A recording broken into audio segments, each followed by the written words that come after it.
YCP మాజీ MP MVV Satyanarayana ఎన్నికల అనంతరం మొదటిసారి మీడియా ముందుకు వచ్చారు. విశాఖలోని తన కార్యాలయంలో ఏర్పాటు చేసిన మీడియా సమావేశంలో ఆయన మాట్లాడుతూ ఎన్నికల్లో ఓటమి పాలైన తనను వరుస కథనాలతో బాధపెడుతున్నారని ఆవేదన వెలిబుచ్చారు. తన కుటుంబాన్ని కిడ్నాప్ చేసిన ఘటనపై మళ్లీ విచారణ జరపాలని కోరుతున్నట్లు వెల్లడించారు. హేమంత్ సంతకం లేని ఒక ఉత్తరాన్ని బయటకు తెచ్చి తప్పుడు ప్రచారం చేస్తున్నారని, హేమంత్కు ఖరీదైన కార్లు, బంగ్లాలు ఇస్తే అవి ఎక్కడ ఉన్నాయో చూపించాలని కోరారు. తన వియ్యంకుడు 12 స్థలాలు హేమంత్కు గిఫ్ట్ ఇచ్చినట్లు తప్పుడు ప్రచారాలు చేస్తున్నారని, నిరాధార ఆరోపణలతో నన్ను మానసికంగా వేధిస్తున్నారని వాపోయారు. తనపై చేసిన ఆరోపణలు నిరూపించాలి అంటూ ఎంవివి సత్యనారాయణ సవాల్ విసిరారు.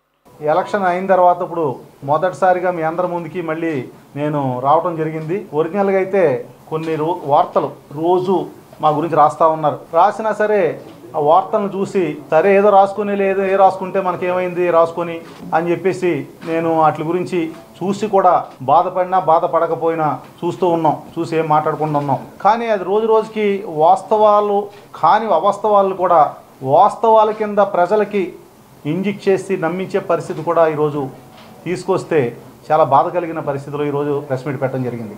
వ్యక్తిగత ప్రతిష్టను దెబ్బతీసే విధంగా, వ్యక్తిగతంగా కక్ష తీర్చుకునే విధంగా రకరకాలుగా వార్తలు ప్రచారం చేస్తూ ఉన్నారు.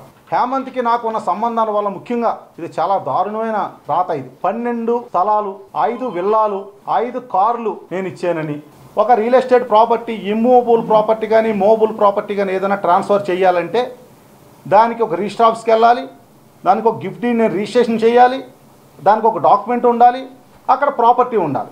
ఈ 5 డాక్యుమెంట్ల తాలూకా నేను గిఫ్ట్ ఇచ్చినట్టుగా ఒక గిఫ్ట్ ఈడ్ కానీ రిజిస్టర్డ్ ఆర్ అన్రిజిస్టర్డ్ ఆర్ అక్కడ ప్రాపర్టీ కానీ 5 విల్లాలు ఇచ్చాం గిఫ్ట్. 5 విల్లాలు ఎక్కడున్నాయి?